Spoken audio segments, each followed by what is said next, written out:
फूलन देवी के विषय में तो देश का बच्चा बच्चा जानता है कि फॉरवर्ड समाज, ठाकुर समाज के लोगों ने 22 आदमियों ने बलात्कार किया फूलन देवी का। पूरे भारत के अंदर मुझे कोई एक व्यक्ति ऐसा नहीं मिला फॉरवर्ड समाज का जिस व्यक्ति ने कहा कि हमारे समाज के लोगों ने एक बच्ची के साथ 22 व्यक्तियों ने बलात्कार किया। घोर निंदनीय है। फूलन देवी ने हथियार उठाया और 22 राक्षसों का वध किया, तो वो दुर्गा के रूप में, मैं समझता हूं दुर्गा के रूप में उसने 22 राक्षसों का वध किया। मैंने, आपको याद होगा कि लालू प्रसाद जब मुख्यमंत्री था तो मैं कांग्रेस का जिला अध्यक्ष ओबीसी का था, और उस टाइम के अंदर मैंने लालू प्रसाद को भस्मासुर कहा था। हिंदुस्तान पेपर ने बॉक्स में उस खबर को चलाया था, और अगले दिन करीब 50 यादव मुझे जान से मारने के लिए कांग्रेस कार्यालय पे चले गए थे। जब मैं इतने सालों से, 12 साल से कह रहा हूं कि भैया देश चलाने वाला बिन औलाद का है, तो सारे देश के लोग मुझे गाली देते हैं। अरे जिसको बाल बच्चे का एहसास ही नहीं है, जो व्यक्ति शादी के 15 दिन बाद घर वाली को छोड़ के भाग जाता है, उसके हाथ में आप बार बार सत्ता दिए जा रहे हैं।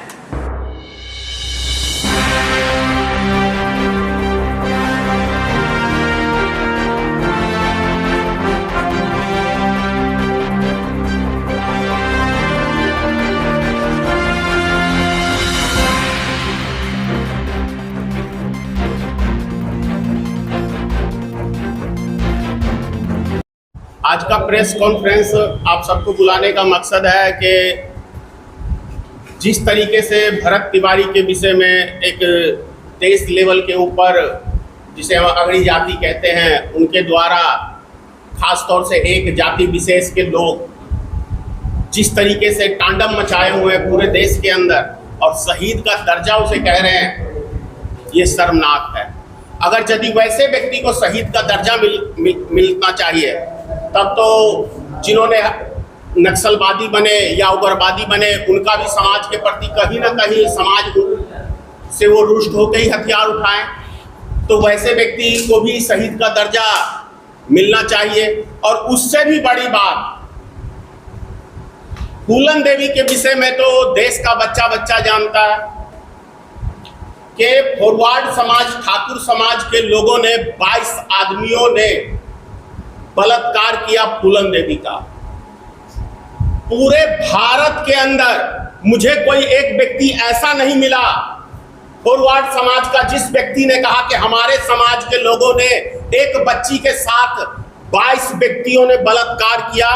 घोर निंदनीय है। यह भी शर्म की बात है। अगर आप अपने आप को कह रहे हैं कि नहीं भाई हम फॉरवर्ड हैं, आगे की सोच रखते हैं, बेहतर सोच रखते हैं, तो फिर ऐसे घिनौने काम के ऊपर आज तक विरोध क्यों नहीं हुआ? और यदि फूलन देवी ने हथियार उठाया और 22 राक्षसों का वध किया, तो वो दुर्गा के रूप में, मैं समझता हूं दुर्गा के रूप में उसने 22 राक्षसों का वध किया।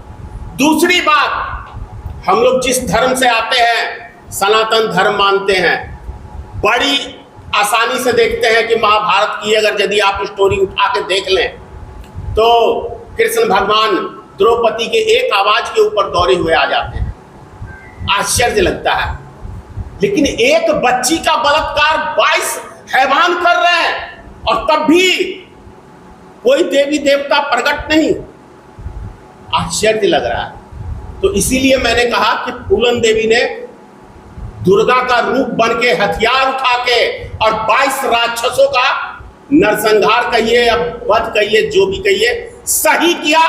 और उस नाते देवी दुर्गा का रूप में आने वाले टाइम में भारतीय मित्र पार्टी ये संकल्प लेती है कि सतघारा दुर्गा स्थान में उनकी मूर्ति बनाई जाएगी, और दुर्गा पूजा के अंदर फूलन देवी की भी एक देवी के रूप में पूजा की जाएगी। अगर फॉरवर्ड समाज अपने आप को कहता है कि नहीं मैं वास्तव में बेहतर सोच रखता हूं, तो अपने सोच का परिचय देके दिखाए कि कहां कहां इनकी बेहतर सोच रहती है। भाई दलित की भी लड़की का बलात्कार हुआ, 2 बजे आपको ये उन्नाव की घटना याद होगी, हाथरस की घटना याद होगी, किस तरीके से हैवानों ने एक बच्ची के साथ बलात्कार किया और सारे फॉरवर्ड समाज के लोग रोड पे उतर गए उस बलात्कारी के पक्ष में। तो यही इसी को कहते हैं आप लोग अगड़ी जाति। अगर ऐसी अगड़ी जाति है तो मुझे घृणा आती है। अगर इसको कहते हैं कि आप अगड़ी जाति के हम लोग हैं, हम सब चीज में संपूर्ण हैं और एक गलत को गलत जो समाज नहीं कह सके उससे गिरा हुआ समाज कोई दूसरा नहीं हो सकता है। तो यदि वास्तव में आप फॉरवर्ड हैं तो फॉरवर्ड का परिचय देके देखिए कि आपकी सोच बेहतर है। अगर किसी ने बलात्कार किया, किसी भी कास्ट का हो, और यदि उसका विरोध करते हैं और उसको फांसी के तख्ते पे आप चढ़ाने का काम करते हैं तो आप वास्तव में वो सम्मान के योग्य हैं। नहीं तो ये ढोंग पीटना आप लोग छोड़ दीजिए। भारतीय मित्र पार्टी हर उस मुद्दे को उठाएगी, चाहे वो अगड़ी जाति से हो, चाहे पिछड़ी जाति से हो, चाहे मुस्लिम समाज से हो। मुस्लिम के ऊपर याद आ गया, यदि यही हथियार कोई मुस्लिम का बेटा उठाया रहता तो आज पूरे देश के अंदर अगर उसका एनकाउंटर हुआ रहता तो पूरे देश के अंदर जय श्री राम के नारा लगाने वाले जश्न मना रहे होते और कहते कि इसका सही किया, क्योंकि ये एक फॉरवर्ड समाज का लड़का था, इसलिए उसको शहीद का दर्जा मिलना चाहिए। चलिए वो व्यक्ति अगर गरीब मजदूर दलित की आवाज उठा रहा था तो आप पत्रकार भाई हैं, कई दर्जन हैं यहाँ, मेरे एक प्रश्न का उत्तर दे दीजिए कि फिर SC ST का मुकदमा उस व्यक्ति के ऊपर कैसे लग गया? अगर वो वास्तव के अंदर दलित समाज के लिए काम कर रहा था तो उसके ऊपर ये मुकदमा दर्ज कैसे हो गया? और मैंने तो जो सवाल है वो जो प्रेस कॉन्फ्रेंस रखा गया उसका मैंने आपको बताया। आपके मन में कोई प्रश्न हो जी? इस तरह से आप प्रेस कॉन्फ्रेंस में जातिवाद की बात करते हैं, आप कास्ट लोअर कास्ट की बात करते हैं, तो क्या आप लोअर कास्ट के लोग आते हैं सब लोगों को गोलबंद करना चाह रहे हैं आप, या आपकी सियासत? क्या बुरा है?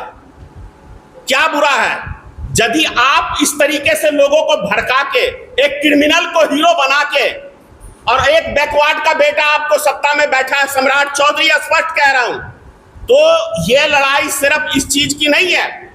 सम्राट चौधरी कैसे गद्दी से उतरेगा? क्योंकि यहाँ पे फॉरवर्ड समाज के दिमाग में ये मानसिकता है कि 15 साल लालू प्रसाद, 20 साल नीतीश कुमार, अब ये कुशवाहा का बेटा, तो कहीं ना कहीं तो गड़बड़ है। अगर पहला एनकाउंटर सिर्फ इसी व्यक्ति का हुआ रहता तो मैं मान लेता। यहां तो हर महीने 20 एनकाउंटर हो रहा है, क्यों नहीं अगड़ी जाति के लोग इसका आज तक विरोध किए हैं? तो आपकी मानसिकता तो वैसे ही दर्शाया जा रहा है। आप सोशल मीडिया पे दर्जनों सैकड़ों ऐसे वीडियो है फॉरवर्ड समाज के जो बैकवर्ड समाज के लोगों को खुलेआम गाली दे रहे हैं कि ये लोग नाली साफ करने वाले हैं, ये लोग मजदूरी करने वाले हैं, इनकी इतनी औकात। मैं आपको आज अपने बीती हुई बात बता रहा हूं। जिला परिषद का मैं एक चुनाव लड़ रहा था 2016 के अंदर। ककरोल के अंदर एक ब्राह्मण के यहाँ गया, बुजुर्ग थे, काफी एजेड, कहता सब चीज धनेश्वर महतो आपका ठीक है, लेकिन मैं वोट आपको दे दूं ये तो असंभव है। यानी कि सब चीज मेरा ठीक है लेकिन मैं वोट लेने के आपसे लायक में नहीं हूं, क्योंकि मैं, आपने जो नाम दिया है पिछड़ी जाति का, आपने नाम दिया है। ये जाति पाति की भारत में बीमारी किसने फैलाई है? हमने फैलाई है कि जिसे हम फॉरवर्ड समाज कहते हैं, उसने फैलाई है। आप कहां से, हम कहां से पैदा हुए? तो मुख से पैदा हुए। क्षत्रिय कहां से हुए? तो बाजू से पैदा हुए। ओबीसी पैदा कहां से हुआ? तो जंघा से हुआ। दलित कहां से पैदा हुआ? तो नीचे से हुआ। यार ये कौन सी भाषा है? ये कौन सी दोगलई राजनीतिक है? इससे घटिया राजनीतिक। भैया हर आदमी का पैदा होने का स्थान एक ही है। अगर यदि आप कहते हैं कि हम मुख से ब्रह्मा जी के पैदा हुए, तो आज भी आप मुख से पैदा हो तो हम आपको अगली जाति मानने के लिए तैयार हैं। मैंने, आपको याद होगा कि लालू प्रसाद जब मुख्यमंत्री था तो मैं कांग्रेस का जिला अध्यक्ष ओबीसी का था। और उस टाइम के अंदर मैंने लालू प्रसाद को भस्मासुर कहा था। हिंदुस्तान पेपर ने बॉक्स में उस खबर को चलाया था और अगले दिन करीब 50 यादव मुझे जान से मारने के लिए कांग्रेस कार्यालय पे चले गए थे। तो मैं जहां सही है वहां सही कहता हूं। लालू का मैंने कभी समर्थन नहीं किया अपनी लाइफ के अंदर, लेकिन जो माहौल देख रहा हूं और जो सिस्टम देखता हूं लोगों का, तो याद आता है नहीं, कहीं ना कहीं वो सही था, मैं गलत था। वही चीज अगर सम्राट चौधरी ने गलत किया है, मैं भी साथ दूंगा। मेरा पहला बयान आप देखिए, मैंने दिल्ली से वीडियो बना के कहा है कि यदि उस व्यक्ति ने हथियार डाल दिया है तो उसको काउंटर करने का राइट नहीं बरतना प्रशासन का, गलत है। मैं अब भी इस बात पे कायम हूं कि यदि उसने भरत तिवारी ने हथियार डाल दिया है और उसके बाद उसको शूट किया, मैं कह रहा हूं कितना भी बड़ा अपराधी क्यों नहीं है, तो बिहार पुलिस ने बिल्कुल गलत किया है। लेकिन जिस तरीके से वो समाज के लोग एक तरफा लाइन धर रहे हैं और गाली दे रहे हैं इधर के समाज के लोगों को, तो क्यों नहीं मैं भी अपने समाज के लोगों को जगाने का काम करूं। आप ही बताएं, अगर देश में इसी तरह की राजनीति चल रही है तो घटिया राजनीतिक है।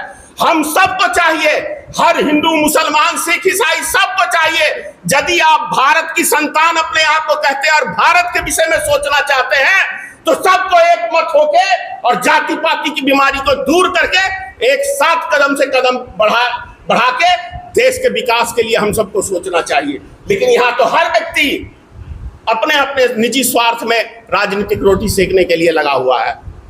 पूरा सिस्टम गलत है। जब मैं इतने सालों से 12 साल से कह रहा हूं कि भैया देश चलाने वाला बिन औलाद का है, तो सारे देश के लोग मुझे गाली देते हैं।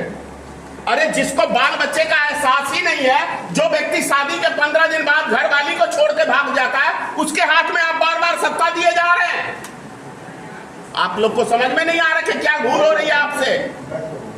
औलाद का दर्द औलाद वाला ही समझ सकता है, जिसको कुछ है ही नहीं और जो जीवन में अपने पार्लियामेंट में बोलता है अरे कर्जा लो और ऐश करो मौज करो, और विदेश में जाके बोलता है कि भाई मेरा तो दुर्भाग्य है कि मैं भारत जैसे देश में घटिया में पैदा हो गया। वैसे व्यक्ति को बार बार आप लोग सत्ता सौंपे जा रहे हैं, तो पूरा सिस्टम ही आप लोग इसके जिम्मेदार पब्लिक स्वयं है। सत्ता सिर्फ 5 साल के लिए किसी व्यक्ति को देना चाहिए और बार बार एक ही व्यक्ति को आप सत्ता देंगे, तो ये सब चीजों का आप सबको सामना करना पड़ेगा।